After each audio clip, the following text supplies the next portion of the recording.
Haleluya, haleluya, haleluya. Shalom saudaraku. Mazmur 115 ayat 105. Firman itu pelita bagi kakiku, terang bagi setiap jalan-jalanku. Amin. Haleluya saudaraku. Renungan pagi KPI Mayim Kaim pada hari Jumat tanggal 14 Oktober 2022 atau pada tanggal 19 Tisri 5783 dalam pembacaan renungan Naftara diambil dari kitab Yosua 10 ayat 26 yang berkata demikian, saudaraku. Sesudah itu maka Yosua membunuh mereka dan menggantung mereka pada kelima batang pohon, dan mereka tergantung pada pohon-pohon itu sampai menjelang malam. Saudaraku, perikop yang baru saja kita dengar dalam bacaan renungan Naftara ini adalah Yosua membunuh 5 raja daerah selatan. Saudaraku, perlindungan dan penyertaan Bapa Yahweh menyertai bangsa Israel terus dalam memasuki tanah Kanan ini, saudaraku, sehingga wilayah selatan di mana 5 kerajaan yang bergabung menyerang bangsa Israel semuanya terkalahkan, saudaraku. Dan 5 raja yang bergabung ini, saudaraku, mereka melarikan diri ke goa, dan akhirnya bangsa Israel, prajurit-prajurit Israel menemukan mereka dan membawa mereka ke depan Yosua. Kemudian Yosua memperlakukan mereka dan tetap berpegang teguh apa yang Bapa Yahweh sudah tetapkan. Jadilah kuat dan jadilah berani, saudaraku, untuk menghancurkan semua musuh-musuhnya. Dan kemudian 5 raja ini digantung, saudaraku, dan mati. Kemudian dibuang mayatnya ke dalam goa di mana mereka tempat bersembunyi tadinya, saudaraku. Dan inilah terjadi, saudaraku.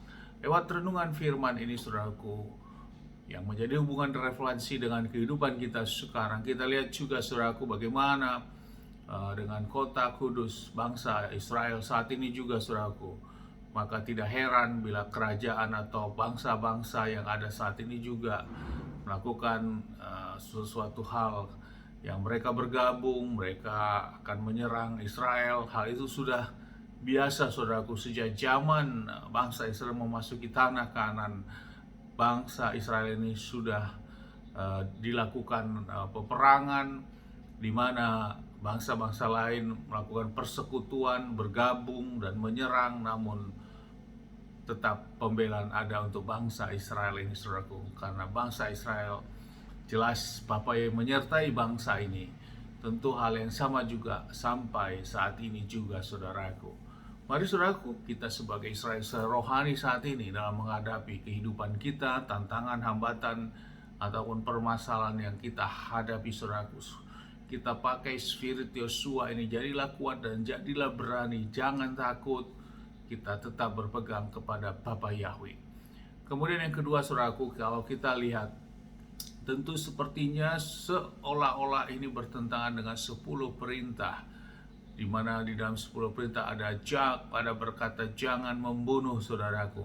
Namun kenyataannya Bapa yang memerintahkan untuk membunuh bangsa-bangsa lain yang ada di tanah Kanan, yang saat itu bangsa Israel memasuki tanah Kanan ini, tanah yang dijanjikan kepada leluhurnya.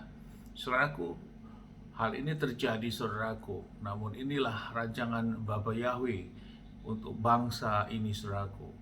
Namun yang menjadi renungan bagi kita, hal itu diizinkan karena apa? Karena bangsa-bangsa yang di tanah Kanan adalah bangsa-bangsa yang tidak menyembah kepada Bapa Yahweh.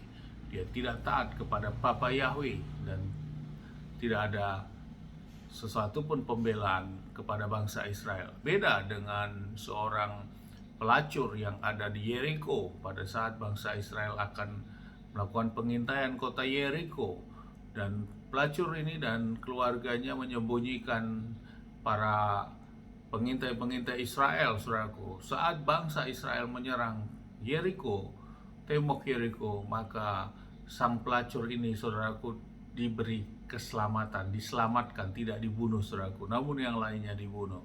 Artinya bahwa jangan membunuh pada waktu itu mengarah kepada memang yang tidak sesuai dengan apa yang sejalan dengan firman Bapa Yahweh. Namun bila itu bertentangan, terjadilah seperti saat ini, saudaraku, dalam renungan Haftara ini bangsa Israel melakukan pembunuhan, dan itu tentu semua oleh perintah Bapa Yahweh. Hal yang sama kita lakukan saat ini saudaraku, bukan berarti kita juga harus lakukan hal itu saudaraku. Namun tetap kita percaya bahwa itu berlaku juga untuk semua manusia, dan kita tidak diizinkan untuk membunuh saudaraku, terkecuali memang ada perintah langsung dari Bapa Yahweh kepada kita semua, dan tentu itu adalah perlu diklarifikasi saudaraku. Kita harus pegang teguh apa yang Yeshua katakan untuk mengasihi sesama manusia. Itulah kondisi saat ini. Ada perbedaan kondisi yang ada dalam kita melakukan ketetapan hukum yang Bapak Yesus sudah tetapkan saudaraku. Dan tentu yang menjadi pegangan teguh adalah apakah ada sesuatu daftar langsung dalam bentuk perintah. Hal ini yang menjadi kebenaran untuk membedakan itu saudaraku. Sama seperti Yosua, karena Yosua juga mendapat perintah langsung dari Bapa Yahweh. Tentu ini sesuatu kebenaran yang diizinkan. Namun bila tidak, tentu tidak harus dilakukan. Hal ini yang menjadi pemahaman kita dalam menjalani kehidupan kita di zaman kita saat ini. Amin. Sukses besar buat kita semua. Mari kita maju terus dalam iman dan tetap terus berjuang. Dan teman saya berdoa, Bapak yang memberkati melindungi kita semua dimanapun kita berada. Bapak yang menyinari wajahnya kepada kita, berikan kita kasih karunia. Bapak yang menyinari wajahnya kepada kita, beri kita damai sejahtera. Apapun yang kita kerja lakukan sepanjang semuanya berhasil, dan kita orang percaya kepada Bapak yang mau melakukan perintah dan ketetapannya.